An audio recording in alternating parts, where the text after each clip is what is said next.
सुप्रभात विद्यार्थियों आप सबका स्वागत है आपके अपने YouTube channel Hindi classes NCERT and RBSE form विधायी कौशिक। विद्यार्थियों, मुझे पूरी उम्मीद है कि आप घर पे हैं, स्वस्थ हैं, आपका अध्यापन कार्य सुचारू चल रहा है। जैसा कि आपको विदित है, मैं आपको हिंदी पढ़ा रहा हूँ। हिंदी के अंदर कोर्स बी कक्षा 10 चैप्टर नंबर 5 पतझड़ में टूटी पटिया। क्या भाई? पतझड़ में टूटी पटिया। इस पाठ के अंदर दो रचनाएं हैं। एक तो आपके सामने गिन्नी का सोना और झेन की देन। कौन सा है? गिन्नी का सोना और झेन की देन। गिन्नी का जो सोना पाठ है, इससे संबंधित एक वीडियो बना चुका हूं। आज मैं दूसरी वीडियो लेके आया हूं। विद्यार्थियों, मुझे पूरी उम्मीद है कि आपने पहले वीडियो देखी होगी, आपको समझ में आ गया होगा। आज मैं दूसरे वीडियो के अंदर गिन्नी का सोना जो पाठ है उसको समाप्त करने का प्रयास करूंगा। विद्यार्थियों, अगर मेरे द्वारा बनाई वीडियो आपको पसंद आती है तो इसे ज़्यादा लाइक कीजिए, कमेंट कीजिए, शेयर कीजिए। विद्यार्थियों, चैनल पर अगर आप नए तो चैनल को तुरंत सब्सक्राइब कर लीजिए। घर पे ये खूब मन लगा कर पढ़िए। विद्यार्थियों, देखिए गिन्नी का सोना। सबसे पहली बात बताता हूँ, जो गिन्नी का सोना है वो क्या है? एक प्रश्नात्मक लेख है। क्या है? प्रसंग पर आधारित लेख है। सबसे पहले देखिए, गिन्नी का सोना जो पाठ आपके सिलेबस लगा हुआ है कोर्स बी के अंदर, वो क्या है? वो आपके सामने प्रश्नात्मक लेख है। क्या है? प्रश्नात्मक लेख है। क्या है? प्रश्नात्मक लेख है।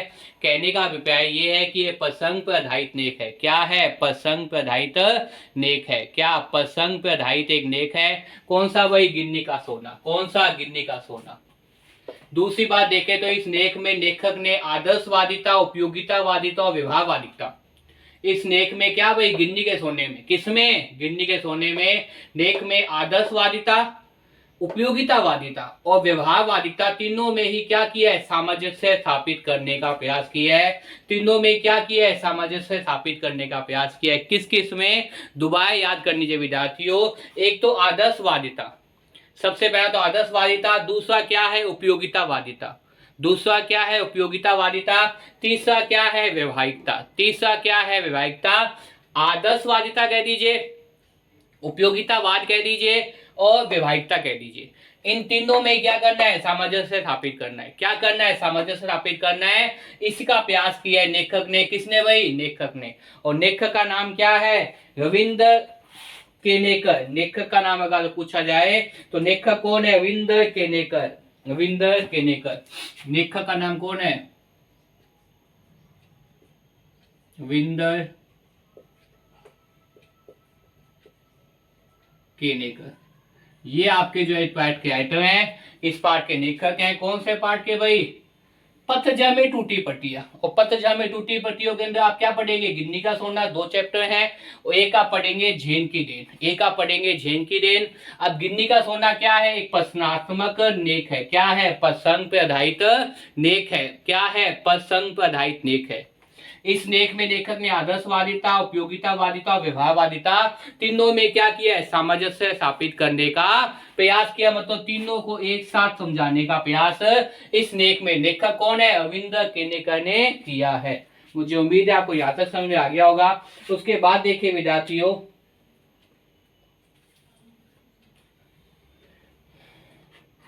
लेखक ने इसे समझाने के लिए शुद्ध सोने और गिन्नी के सोने का उदाहरण दिया है। लेखक ने इस बात को समझाने के लिए, किसको भाई? इस बात को समझाने के लिए किसका उदाहरण दिया है? एक तो दिया है शुद्ध सोने का, शुद्ध सोने का।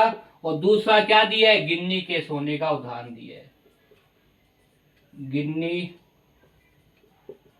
का सोना, इसका क्या दिया आपके सामने? उदाहरण प्रस्तुत किया है। क्या दिया है भाई? उदाहरण दिया है। समझ में आ गई होगी बात। आपको जो बता चाहता हूं, गिन्नी का सोना और शुद्ध सोने का क्या दिया आपके सामने? उदाहरण प्रस्तुत किया है। उदाहरण प्रस्तुत किया है। किसने किया है? लेखक ने। लेखक कौन है? रविंद्र केनेकर। जो बात कर रहा हूं, समझा रहा हूं, समझ में आ रही है विद्यार्थियों? मैं ये कह रहा हूं कि अब लेखक ने अपनी बात को समझाने के लिए, लेखक ने अपनी बात को समझाने, कौन सी बात को समझाने के लिए? लेखक जो ये कह रहा है ना आपके सामने कि आदर्शवादिता, उपयोगितावाद और व्यवहारिकता। लेखक जो ये बात कह रहा है आदर्शवादिता, उपयोगितावाद और व्यवहारिकता। लेखक जो बात कह रहे हैं आदर्शवादिता, उपयोगितावाद और व्यवहारिकता, तीनों में क्या किया है, सामंजस्य स्थापित करने का प्रयास किया है। मतलब तीनों को एक साथ लाने का प्रयास किया है। चाहे वो आपके सामने आदर्शवादिता की बात हो, चाहे वो आपके सामने उपयोगितावाद की बात हो, और चाहे वो आपके सामने व्यवहारिकता की बात हो। चाहे वो आपके सामने आदर्शवादिता की बात हो, मतलब आदर्श प्रस्तुत करने की बात हो, चाहे वो आपके सामने उपयोगितावाद हो, कोई ना कोई सिद्धांत है, उपयोगी सिद्धांत है, और चाहे वो आपके सामने व्यवहारिकता हो, व्यवहार में लाने की बात हो। अपने इस बात को प्रमाणित करने के लिए लेखक कौन है, अविंदर केनेकर ने, अपने इस बात को प्रमाणित करने के लिए लेखक कौन है, अविंदर केनेकर ने दो चीजों का उदाहरण दिया, एक तो शुद्ध सोने का और दूसरा गिन्नी के सोने का। किनका उदाहरण दिया है, दो चीजों का उदाहरण किया है, एक तो शुद्ध सोने का और दूसरा किसका दिया है, गिन्नी के सोने का। एक तो शुद्ध सोने का और दूसरा किसका दिया है भाई, गिन्नी का सोना। कौन सा दिया है, गिन्नी का सोना। लेखक ने अपनी बात को समझाने के लिए शुद्ध सोने और गिन्नी के सोने का उदाहरण दिया है। शुद्ध सोना आदर्शवाद का प्रतिनिधित्व करता है। शुद्ध सोना किसका प्रतिनिधित्व करता है, आदर्शवाद का। शुद्ध सोना किसका प्रतिनिधित्व करता है, आदर्शवाद का। याद कर लीजिए विद्यार्थियों कि शुद्ध सोना जो है वो किसका प्रतिनिधित्व करेगा, आदर्श। शुद्ध सोना जो है किसका प्रतिनिधित्व करेगा, आदर्शवादिता का। शुद्ध सोना किसका प्रतिनिधित्व करेगा, आदर्शवादिता का। इसी प्रकार अगर देखा जाए तो गिन्नी का सोना व्यवहारिकता उपयोगितावाद का प्रतिनिधित्व करेगा।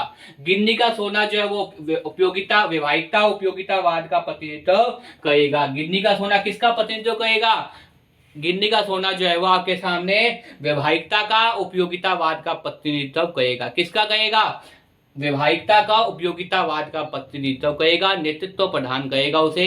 शुद्ध सोना किसको भाई, आदर्शवादिता को। शुद्ध सोना आदर्शवादिता को और गिन्नी का सोना उपयोगितावाद और व्यवहारिकतावाद को। गिन्नी का सोना उपयोगितावाद को और व्यवहारिकतावाद को। गिन्नी का सोना उपयोगितावाद को और व्यवहारिकतावाद का क्या करेगा, प्रतिनिधित्व करेगा। शुद्ध सोने से अधिक मजबूती गिन्नी के सोने में होते हैं, अतः उसकी उपयोगिता भी अधिक होती है। लेखक यहाँ पे एक बात और कह रहा है कि क्या बात कह रहा है लेखक इस बात के अंदर, ये बात बता रहा है कि शुद्ध सोने से अधिक मजबूती किसमें होती है, गिन्नी के सोने में। शुद्ध सोने से अधिक मजबूती किसमें होती है, गिन्नी के सोने में। इसलिए क्या कहेंगे, इसकी उपयोगिता अधिक है। किसकी उपयोगिता, शुद्ध सोने की अपेक्षा गिन्नी के सोने में या जो है वो अधिक मजबूती होती है। शुद्ध सोने से अधिक मजबूती किसकी होती है, गिन्नी के सोने में।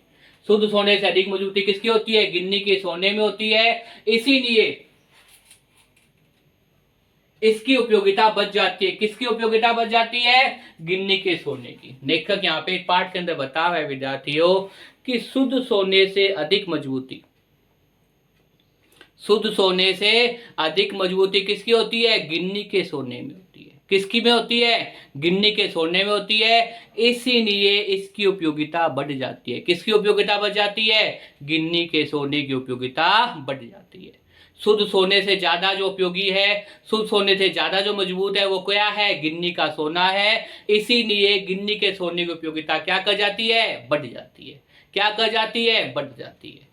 तो मुझे उम्मीद है आपको इस पाठ में जो पतझड़ की टूटी पट्टियां, जिसके लेखक रविंद्र केनेकर है, जिसमें दो पाठ है, गिन्नी का सोना और जैन की देन, उसके अंदर जो पहला जो पाठ है गिन्नी का सोना वो आपको समझ में आ गया होगा। कुछ बातें और रह गई है वो इसके अगले वीडियो में बताऊंगा। इसी के साथ जो आपका चैप्टर नंबर 5 है, पतझड़ में टूटी पट्टियां, उसके अंदर जो पहला बिंदु है वो क्या है, गिन्नी का सोना, वो खत्म हो जाएगा। अभी कुछ बातें बाकी बची हुई है जो इससे अगली वीडियो में लेके आऊंगा विद्यार्थियों। मुझे पूरी उम्मीद है कि आपको यहाँ तक समझ में आ गया होगा। आप घर पे हैं और बार बार वीडियो को देख रहे हैं। कुछ बिंदु जो मैं आप बोर्ड में लिखता हूँ ये बहुत इंपॉर्टेंट बिंदु होते हैं विद्यार्थियों। इन बिंदुओं को चाहो तो आप स्क्रीनशॉट ले सकते हैं और स्क्रीनशॉट लेने के बाद में आप इन बिंदुओं को घंटे एक कॉपी में नोट कीजिए, ताकि आपके क्या बनते हैं, नोट्स बन के आए पेपर के अंदर। एक फास्ट रिवीजन अगर आपने करना है तो इन बिंदुओं को आप देखिए, ताकि आपको तुरंत जो है वो समझ में आ जाए। अगर आप लोग चाहते हैं तो आप इसका स्क्रीनशॉट ले सकते हैं। स्क्रीनशॉट ले लीजिए विद्यार्थियों।